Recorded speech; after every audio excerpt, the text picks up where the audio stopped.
ಅವರಲ್ಲಿರುವಂತಹ ಒಂದು ಏನು ಜ್ಞಾನ ಇತ್ತೋ ಆ ಜ್ಞಾನವನ್ನು ಅವರ ಉಸಿರು ಹೋಗುವವರು ಕೂಡ ಅವರು ವಿದ್ಯಾರ್ಥಿಗಳನ್ನ ಈ ಸಮಾಜವನ್ನ ತಿದ್ದುವಂತಹ ಎಚ್ಚರಪಡಿಸುವಂತ ಕೆಲಸವನ್ನು ಮಾಡ್ತಾ ಇದ್ರು.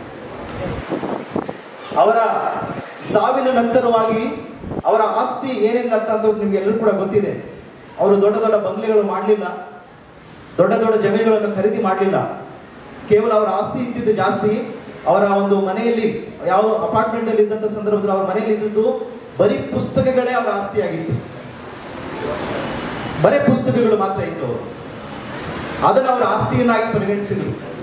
ಯಾವಾಗ ಆ ಪುಸ್ತಕಗಳಿಗೆ ಅವರು ಬೆಲೆಯನ್ನು ಕೊಟ್ಟು ಓದಿ ಜ್ಞಾನವನ್ನ ತೆಗೆದುಕೊಂಡ್ರು, ಆವಾಗ ಇಡೀ ಸಮಾಜ ಅವರನ್ನ ಗುರುತಿಸಿತು. ಹಾಗೆ ನಾವು ಕೂಡ ಸಮಾಜದಲ್ಲಿ ಒಳ್ಳೆ ಕೆಲಸವನ್ನು ಮಾಡಬೇಕು ಅಂದ್ರೆ ಸಮಯವನ್ನ ನಾವು ಸರಿಯಾದಂತ ರೀತಿಯಲ್ಲಿ ಉಪಯೋಗ ಮಾಡ್ಕೋಬೇಕಾಗುತ್ತೆ. ಸೊ ನನಗೆ ಗೊತ್ತು, ನಿಮ್ಮ ಕಾಲೇಜಿಗೆ ಮತ್ತೆ ನನಗೆ ಸುಮಾರು 5-6 ವರ್ಷಗಳಿಂದ ನಂಟು. ನನ್ನ ಸ್ವಂತ ಅಕ್ಕನ ಮಕ್ಕಳು ನಿಮ್ಮ ಕಾಲೇಜಲ್ಲಿ ಅವರು ಸೈನ್ಸ್ ಮಾಡಿದ್ದಾರೆ, ಕಾಮರ್ಸ್ ಕೂಡ ಮಾಡಿದ್ದಾರೆ, ಒಳ್ಳೊಳ್ಳೆ ಪರ್ಸೆಂಟೇಜ್ ತಗೊಂಡು ಒಳ್ಳೆ ಇವಾಗ ಕೋರ್ಸ್ಗಳನ್ನು ಮಾಡ್ತಾ ಇದ್ದಾರೆ, ಮತ್ತೆ ಜಾಬಲ್ಲಿ ಕೂಡ ಇದ್ದಾರೆ. ಇವತ್ತು ಅವರು ಮಾಡಿದಂತ ವಿದ್ಯಾಭ್ಯಾಸ ನೋಡಿದ್ರೆ ಈ ಕಾಲೇಜಲ್ಲಿ ನಿಮಗೆ ಒಳ್ಳೆ ವಿದ್ಯಾಭ್ಯಾಸ ಸಿಗುತ್ತೆ. ನಾನು ನೋಡಿದ್ದೀನಿ, ಕಣ್ಣಾರೆ ನೋಡಿದ್ದೀನಿ. ಅಂತ ಲೆಕ್ಚರ್ಸ್ ಕೂಡ ಇದ್ದಾರೆ. ನಿಮಗೆ ಇರುವಂತದ್ದು ಏನಂತಂದ್ರೆ, ಯಾವೆಲ್ಲ ವಿಷಯಗಳ ಸಂಬಂಧಪಟ್ಟಂತೆ ನಿಮಗೆ ಡೌಟ್ಸ್ ಇರುತ್ತೋ ಅದರ ತಕ್ಕಂತೆ ಸಂಬಂಧಪಟ್ಟಂತಹ ನಿಮ್ಮ ಲೆಕ್ಚರ್ಗಳ ಹತ್ರ ಹೋಗ್ಬಿಟ್ಟು ಕೇಳ್ಕೊಳ್ಳಿ. ಕಾಲೇಜ್ ಅಂತಂದ್ರೆ ಫ್ರೆಂಡ್ಸು, ಪಾರ್ಟೀಸು ಅದೆಲ್ಲ ಇರುತ್ತೆ. ಫ್ರೆಂಡ್ಸ್ ಮಾಡ್ಕೊಳ್ಳಿ, ಒಳ್ಳೇದು. ಆದ್ರೆ ಎಂತ ಸ್ನೇಹಿತರನ್ನ ಮಾಡ್ಕೊಳ್ತಿದ್ರಿ ಅನ್ನೋದು ಬಹಳ ಮುಖ್ಯ ಆಗುತ್ತೆ. ಎಂತವ್ರ ಜೊತೆ ನಿಮ್ಮ ಸಮಯವನ್ನು ಕಳೀತಾ ಇದ್ರಿ ಅನ್ನೋದು ಕೂಡ ಬಹಳ ಮುಖ್ಯ ಆಗುತ್ತೆ. ಕಾಲೇಜ್ ಲೈಫ್ ಅನ್ನ ಎಂಜಾಯ್ ಮಾಡಬೇಕು. ಸೊ ಯಾವ ರೀತಿಯಾಗಿ ನಿಮ್ಮ ಸಮಯವನ್ನ ಉಪಯೋಗ ಮಾಡ್ಕೊಳ್ತಾ ಇದ್ರೆ ತುಂಬಾ ಇಂಪಾರ್ಟೆಂಟ್ ಆಗುತ್ತೆ. ಕೊನೆಯದಾಗಿ ಒಂದು ಚಿಕ್ಕ ಉದಾಹರಣೆಯನ್ನು ಹೇಳಿ ನಾನು ನನ್ನ ಭಾಷಣಕ್ಕೆ ನಾನು ಮುಕ್ತಾಯವನ್ನು ಕೊಡ್ತೇನೆ. ಒಬ್ಬ ಹುಡುಗ ಹಳ್ಳಿಯ ಕಡೆ ಓದ್ತಾ ಇದ್ದ. SSLCಯಲ್ಲಿ 99% ತಗೊಂಡ. ಕನ್ನಡ ಮೀಡಿಯಂ 99% ತಗೊಂಡು ನೆಕ್ಸ್ಟ್ ಏನು, ಇವಾಗ ಕಾಲೇಜಿಗೆ ಹೋಗ್ಬೇಕು. ಮನೆಯಲ್ಲಿ ಅಪ್ಪ ಇಲ್ಲ, ಅಪ್ಪ ತೀರ್ಕೊಂಡಿದ್ದಾರೆ, ಅಮ್ಮ ಇದ್ದಾರೆ, ತುಂಬಾ ಕಡು ಬಡತನ, ₹1 ಕೂಡ ಹಣ ಇಲ್ಲ, ಊಟಕ್ಕೂ ಕೂಡ ಬಹಳ ಕಷ್ಟ. ಅಂತ ಹುಡುಗ ಇದಾನೆ ಅಂತ ಹೇಳ್ಬಿಟ್ಟು ನಮಗೆ ಗೊತ್ತಾಯ್ತು. ನನ್ನ ಜೊತೆ ಇನ್ನು 2 ಸ್ನೇಹಿತರಿದ್ರು ಕೂಡ. ನಾವು ಕೂಡ ಇಲ್ಲಿ ಕೆಲಸವನ್ನು ಮಾಡುವಂತ ಸಂದರ್ಭದಲ್ಲಿ ಅವರ ಬಗ್ಗೆ ಗೊತ್ತಾಯ್ತು ನಮಗೆ ಕೂಡ ತುಂಬಾ ಕಷ್ಟ. ನಾನು ಹೇಳ್ತಾ ಇರೋ ಒಂದು ಘಟನೆ ಯಾವಾಗಂದ್ರೆ ಆಲ್ಮೋಸ್ಟ್ ಒಂದು 10-12 ಇಯರ್ಸ್ ಬ್ಯಾಕ್ ನಾನು ಹೇಳ್ತಾ ಇರೋದು. ನಮಗೆ ಕಷ್ಟ ಇದ್ರೂ ಕೂಡ ಆ ಹುಡುಗರನ್ನ ಗುರುತಿಸಿ ನಾವೇನ್ ಮಾಡಿದ್ವಿ ಅಂತಂದ್ರೆ ನಮ್ಮ ಬಳಿ ಕರ್ಕೊಂಡ್ ಬಂದ್ವಿ. ಇಲ್ಲಿ ಹಳ್ಳಿಯಿಂದ ಬೆಂಗಳೂರು ಪಟ್ಟಣಕ್ಕೆ ಕರ್ಕೊಂಡ್ ಬಂದ ನಂತರವಾಗಿ ಆತನಿಗೆ ಓದುವಂತ ಬಹಳ ಆಸಕ್ತಿ. ಅವ್ನು ಹೇಳ್ತಾ ಇದ್ದ, ಅಣ್ಣ ನಾನು ಏನಾದ್ರೂ ಮಾಡ್ಬೇಕು ಅಂತ ಆಸೆ ಇತ್ತು. ಮಾಡುವಂತ ಬಹಳ ದೊಡ್ಡ ಆಸೆ. ಆದ್ರೆ ಮನೆ ಕಡೆ ಯಾರ ಸಪೋರ್ಟ್ ಕೂಡ ಇಲ್ಲ. ಅವನ ಒಂದು ಆಸೆಯನ್ನ ನಾವು ಅರ್ಥ ಮಾಡಿಕೊಂಡು ಒಂದು ಕಾಲೇಜಲ್ಲಿ ಇಲ್ಲಿ ಅವರಿಗೆ ವಿದ್ಯಾಭ್ಯಾಸವನ್ನು ಮಾಡ್ಲಿಕ್ಕೆ ಅವಕಾಶ ಮಾಡಿಕೊಟ್ವಿ. ನಾವು ಅವನ ಏನೆಲ್ಲ ಫೀಸ್ ಇರುತ್ತೋ ನಮ್ಮ ಕಡೆಯಿಂದ ನಾವು ಪೇ ಮಾಡಿದ್ವಿ. PUCಯಲ್ಲಿ PCMB ಮಾಡ್ದ.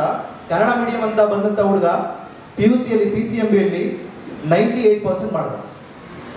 98% ಮಾಡ್ಕೊಂಡು ನೆಕ್ಸ್ಟ್ ಏನು ಅನ್ನೋವಂಥದ್ದು ಕ್ವಶನ್ ಮಾರ್ಕ್ ಇತ್ತು. ಅವನು ಹೇಳ್ದ, ನಾನು ಇಂಜಿನಿಯರಿಂಗ್ ಮಾಡ್ತೀನಿ ಅಂತ ಹೇಳ್ದ. ಸರಿ, ಓಕೆ. ಇಂಜಿನಿಯರಿಂಗ್ ಅವನು ಅಟೆಂಡ್ ಮಾಡ್ದ. ಸರ್ ವಿಶ್ವೇಶ್ವರ ಕಾಲೇಜಲ್ಲಿ ಅವರು ಇಂಜಿನಿಯರಿಂಗ್ ಕೋರ್ಸ್ ಕೂಡ ಸಿಕ್ತು. ಇಂಜಿನಿಯರಿಂಗ್ ಮಾಡಿದಾದ್ಮೇಲೆ ಮಾನ್ಯತಾ ಟೆಕ್ ಪಾರ್ಕ್ ಅಲ್ಲಿ ಕೆಲಸ ಮಾಡ್ತಾ ಇದ್ದ. ಕೆಲಸ ಮಾಡ್ಕೊಂಡು ಅವ್ನು ಹೇಳ್ದ, ಅಣ್ಣ ಯಾಕೋ ಈ ಕೆಲಸ ನನಗೆ ತುಂಬಾ ಪ್ರೆಷರ್ ಅಂತ ಅನಿಸ್ತಾ ಇದೆ, ಬಹಳ ಒತ್ತಡ ತರ್ತಾ ಇದೆ, ನನಗೆ ಯಾಕೋ ಮಾನಸಿಕವಾಗಿ ನಾನು ತುಂಬಾ ಏನೋ ಒದ್ದಾಡ್ತಾ ಇದ್ದೀನಿ, ನಾನು ಇನ್ನೇನೋ ಇದಕ್ಕಿಂತ ಮೇಲಿರುವಂತ ಒಂದು ಕೆಲಸವನ್ನು ಮಾಡಬೇಕು, ಒಳ್ಳೆ ಒಂದು ಕೆಲಸವನ್ನು ಮಾಡಬೇಕು, ಪೊಲೀಸ್ ಡಿಪಾರ್ಟ್ಮೆಂಟ್ ಅಲ್ಲಿ ನಾನು ಹೋಗ್ಬೇಕಂತ ಹೇಳ್ಬಿಟ್ಟು ಅವನ ಆಸೆ ಪಟ್ಟ. ಅವನ ಆಸೆಯನ್ನು ನಮ್ಮ ಮುಂದೆ ಹೇಳ್ಕೊಂಡ. ನಾವು ಹೇಳಿದ್ವಿ, ನೀನ್ ಲೈಫಲ್ಲಿ ಏನೆಲ್ಲ ಮಾಡ್ಲಿಕ್ಕೆ ನೀನು ಆಸೆ ಪಟ್ಟಿದ್ಯೋ, ನಮ್ಗೆ ಎಷ್ಟಾದ್ರೂ ಕಷ್ಟಪಟ್ಟರು ಪರವಾಗಿಲ್ಲ, ಎಷ್ಟು ಕಷ್ಟ ಆದ್ರೂ ಪರವಾಗಿಲ್ಲ, ನಾವು ನಿಮ್ ಜೊತೆ ಇರ್ತೀವಿ ಅಂತ ಹೇಳ್ಬಿಟ್ಟು ಧೈರ್ಯ ಕೊಡ್ತಾ ಇದ್ವಿ ಅವನಿಗೆ.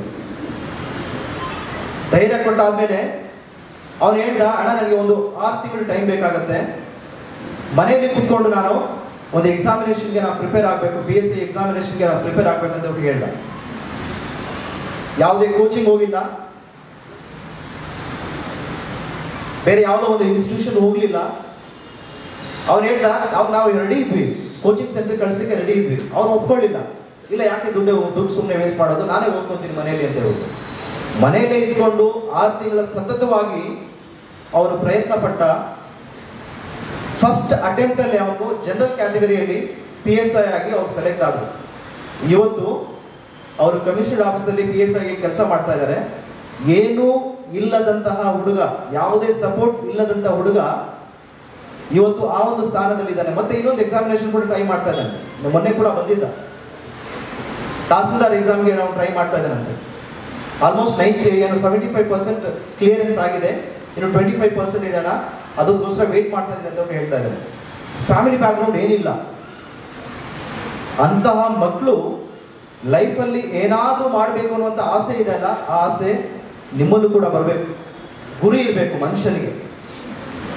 ಮನುಷ್ಯನಿಗೆ ಗುರಿ ಇದೆ ಅನ್ನೋದಾದ್ರೆ ನೀವು ಯಾವುದೇ ಒಂದು ಬೇರೆ ಕೆಲಸಗಳಿಗೆ ನಿಮ್ಮ ಮೈಂಡ್ ಡೈವರ್ಟ್ ಆಗೋದಿಲ್ಲ. ಗುರಿ ಇದೆ ಅನ್ನೋದಾದ್ರೆ ಆ ಗುರಿಯು ನಿಮ್ಮನ್ನ ಆ ಒಂದು ದಾರಿಯಲ್ಲಿ ನಡೆಸ್ಕೊಂತ ಹೋಗ್ತದೆ. ನಿಮಗೆ ನಿಮ್ಮ ಒಂದು ಟೈಮ್ ಟೇಬಲ್ ಹಾಕೊಳ್ಳಿ, ವೈಯಕ್ತಿಕವಾಗಿರುವಂಥ ಟೈಮ್ ಟೇಬಲ್ ಹಾಕೊಳ್ಳಿ, ಓದ್ಕೊಳ್ಳಿ. ಸಮಯ ತುಂಬಾ ಇಂಪಾರ್ಟೆಂಟ್ ಆಗುತ್ತೆ. ನಿಮಗೆ ಲೈಫ್ ಟರ್ನಿಂಗ್ ಪಾಯಿಂಟ್ ಇದು.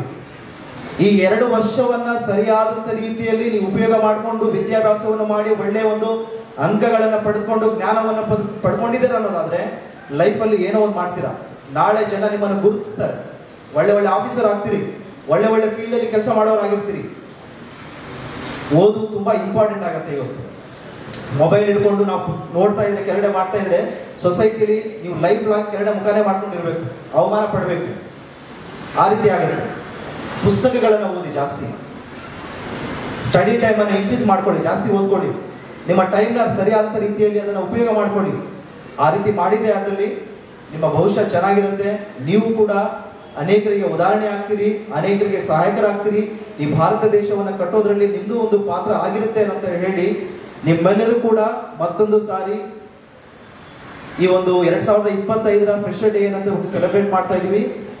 ಮತ್ತೆ ನಿಮಗೆ ನಾನು ಶುಭಾಶಯ ಕೋರುತ್ತಾ ನಿಮ್ಮ ಭವಿಷ್ಯ ಉಜ್ವಲವಾಗಲಿ ಅಂತ ಹೇಳಿ ಈ 2 ಮಾತುಗಳನ್ನು ಮುಗಿಸ್ತಾ ನನ್ನ ಭಾಷಣವನ್ನು ಮುಕ್ತಾಯ ಮಾಡ್ತಾ ಇದ್ದೇನೆ. ಜೈ ಕರ್ನಾಟಕ.